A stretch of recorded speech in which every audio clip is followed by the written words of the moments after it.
Bonjour tout le monde, alors comme vous avez pu remarquer dans le titre de la vidéo, si vous suivez un petit peu les vidéos de la chaîne, vous savez que j'avais prévu de faire une compétition en Thaïlande, ici à Bangkok en mai, qui finalement ne se fera pas. Non pas que la compétition n'aura pas lieu, mais c'est juste que je vais pas y participer. Je vous explique pourquoi. C'est une histoire un peu bête, ça va être un peu 36-15 ma vie, donc si ça vous intéresse pas, passez directement la vidéo, vous inquiétez pas, toute la semaine il y aura du contenu comme d'habitude. Mais bon, je me sentais d'être transparent, enfin je voulais en tout cas être transparent avec vous, et puis forcément vous allez constater le changement, parce qu'il va y avoir un gros changement, et vous alliez forcément me poser la question, donc je préfère prendre les devants et expliquer à tout le monde ici en vidéo. Depuis que je suis arrivé à Bangkok, je m'entraînais à la Thai Powerlifting Federation, qui est une salle qui se trouvait dans un hôtel, qui est pas vraiment une salle, c'est plutôt un espace de réunion qui a été aménagé dans un hôtel. On transformait cet espace en une espèce de salle avec plein de matériel Eleiko, donc du super matériel pour du powerlifting. C'est une salle qui, comme je l'avais souligné dans mes vlogs, est assez chère, et donc qu'au début je payais, et au final j'ai appris qu'ils étaient en recherche d'un assistant en marketing. Donc pour ce qui gérait tout ce qui était stratégie des réseaux sociaux, production de contenu, etc. Donc ça tombait bien puisque moi c'est exactement ce que je fais. J'ai rencontré le propriétaire de l'établissement avec qui on a discuté, et on est tombé d'accord sur un arrangement qui nous arrangeait tous les deux, qui était que de temps en temps j'allais faire un petit peu de production de contenu pour eux, les aider sur leur YouTube, leur Instagram, leur proposer des idées de stratégie, leur faire leurs miniatures, tout ce genre de choses pour leur contenu YouTube, leur faire des vidéos, contre en échange avoir la possibilité de m'entraîner dans la salle gratuitement. Sauf que donc tout ça semblait être le job idéal pour moi. C'était exactement ce que j'aimais faire, donc à savoir faire de la production de vidéos, prendre des photos, être dans le powerlifting. Il se trouve que la Thai Powerlifting Federation est aussi le distributeur officiel de SBD ici en Thaïlande, donc on travaillait ensemble sur du contenu pour SBD, etc. Vous avez peut-être pu voir aussi des vidéos pour SBD Thaïlande sur mon Instagram aussi également. Donc tout était bien dans le meilleur des mondes, en tout cas en apparence.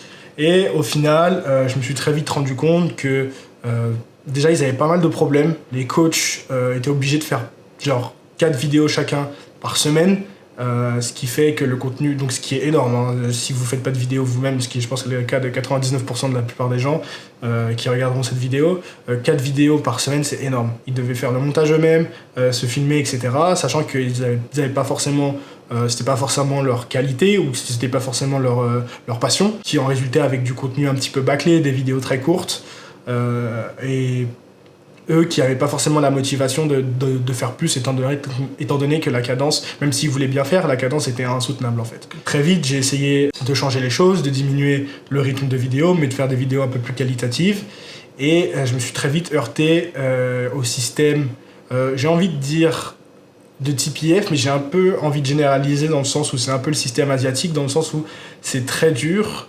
J'ai aussi discuté avec avec un collègue à moi notamment qui bossait en Corée du Sud, et j'ai remarqué que dans le système, et donc on a remarqué tous les deux que dans le système asiatique, c'est très dur de faire changer les choses. C'est-à-dire que vous auriez beau avoir des idées, vouloir changer un petit peu la structure des choses, ça va prendre beaucoup de temps pour changer, voire ça changera pas du tout. C'est le mur auquel je me suis un peu heurté. J'ai voulu changer la structure de l'organisation de leurs posts, changer la structure de leurs vidéos, et quand en face on me disait oui, t'inquiète pas, ça va se faire, et au final, plus les semaines passaient, plus je me suis rendu compte que aucun changement n'allait avoir lieu. Ça a engendré une frustration de ma part, parce que j'ai l'impression que mon travail ça servait à rien, c'est-à-dire qu'on faisait des vidéos qui n'étaient pas partagées sur leur compte Instagram, qui n'étaient pas partagées sur leur Facebook, donc du coup que personne ne voyait. Eux, ils ont perçu cette frustration, ça les a frustrés également. J'étais toujours en train de pousser pour que les choses changent, eux ils étaient toujours en train de freiner. Donc au final, on allait nulle part. Cette situation n'a fait qu'empirer jusqu'au moment où on a décidé de mettre fin à l'accord qu'on avait trouvé entre nous. Ça s'est pas forcément bien fini, ce qui fait que tout simplement j'ai décidé de plus m'entraîner du tout au training center, et donc non plus de participer à la compétition. Compétition qui était organisée justement par le propriétaire de la Thai Powerlifting Federation, et actuellement on n'est pas en bon terme. Donc j'ai tout simplement préféré ne pas participer, ne pas avoir à avoir affaire avec cette personne du tout. C'est juste dommage en fait, c'est juste un gâchis énorme, parce que moi j'attendais beaucoup de cette expérience, je pensais vraiment avoir trouvé le job idéal, et au final j'ai vraiment été déçu, parce que je me rends compte que, encore une fois, même si on est dans les conditions idéales, c'est-à-dire dans le secteur activité qui vous plaît, à faire le job qui vous plaît, et en fait quand vous bossez dans une boîte, votre bonheur dans cet environnement et dans le job que vous allez faire dépend énormément des gens avec qui vous allez travailler.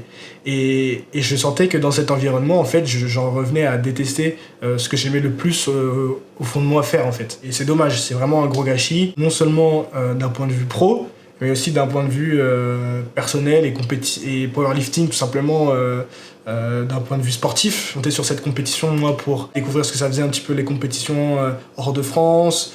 Puis j'avais commencé à me faire pas mal de connaissances. On avait prévu de faire la compète ensemble et tout. Et j'avais prévu de faire quelques photos pour eux, de vidéos. Et voilà, c'est tout un projet qui tombe à l'eau. J'avais prévu de vous faire une bonne vidéo aussi, comme j'avais fait pour mes 2 précédentes compétitions. Voilà, c'est tout ça qui tombe à l'eau et c'est un gros gâchis, quoi. Les changements qu'il va y avoir, évidemment, j'ai trouvé une autre salle qui est du coup un cran en dessous. Là, on n'est plus sur du matériel Elco, mais vous allez voir sur les prochains training logs, ça assure le minimum. On va dire que c'est un peu l'équivalent d'un Basic Fit ici, donc pas du tout adapté au powerlifting, mais en tout cas plus de machines. Donc ce que je vais faire, c'est que je pense que je vais modifier mon entraînement étant donné que j'ai plus de compétition. Vraiment prendre ce temps pour faire une vraie off-season, être un peu moins spécifique, peut-être faire un peu plus de mouvements accessoires pour vraiment essayer de prendre de la masse. Si je fais cette vidéo également aussi, c'est pour passer un petit peu un message, c'est que c'est très important quand vous cherchez un stage, un boulot, de savoir ce que vous valez. Quand vous êtes en entretien avec quelqu'un, moi, étant donné que je suis en école de commerce, j'ai beaucoup de potes, en tout cas on est obligé de chercher des stages, et j'ai beaucoup d'histoires d'amis qui stressent avant les entretiens de stage parce qu'ils ont l'impression qu'ils n'ont rien à offrir à l'entreprise. Et en fait, il faut voir les entretiens comme vraiment une discussion où vous êtes en train de proposer un service. Il faut vous dire que l'entreprise elle a autant besoin de vous que vous avez besoin d'elle. Il ne faut pas du tout se sentir en position d'infériorité. J'aurais pu accepter tout ce qu'il me demandait et faire tout ce qu'il voulait et rester et subir dans un partenariat qui, moi, me convenait pas et me rendait pas heureux. Et j'ai préféré m'en aller parce que je suis conscient de ce que j'ai apporté et de ma valeur, en fait. Et en fait, si une boîte n'est pas capable de voir la valeur que vous pouvez lui apporter, eh ben, c'est pas grave. Même si sur le papier, c'est le job de vos rêves, c'est que c'était pas fait pour vous, en fait. Et vous inquiétez pas, il faut n'hésitez pas à affirmer votre différence, et ça ne marchera pas dans certains cas. Il y a des gens qui diront bah toi voilà t'es trop différent, c'est pas ce qu'il me faut. Mais en affirmant votre différence, vous tomberez sur des gens qui c'est exactement ce qu'ils cherchent. Vous pourrez pas plaire à tout le monde, mais quand vous plairez à quelqu'un, et vous lui plairez vraiment à 100%. Et moi, c'est plus ce genre de relation-là que je cherche, en tout cas relation professionnelle, plutôt que des compromis, des arrangements, de l'à peu près, ce genre de choses. Je sais pas si j'étais clair, j'ai fait cette vidéo, j'avais rien préparé, c'est vraiment du spontané. Je vous parle vraiment avec mon cœur et ce que j'ai ressenti, et voilà, j'ai envie de vous partager cette expérience. Si vous avez pu en retirer quelque chose, tant mieux. Sinon, vous inquiétez pas, le contenu continuera comme d'habitude, ça change rien à ma motivation. Et je vous dis à bientôt dans la prochaine vidéo. Ciao.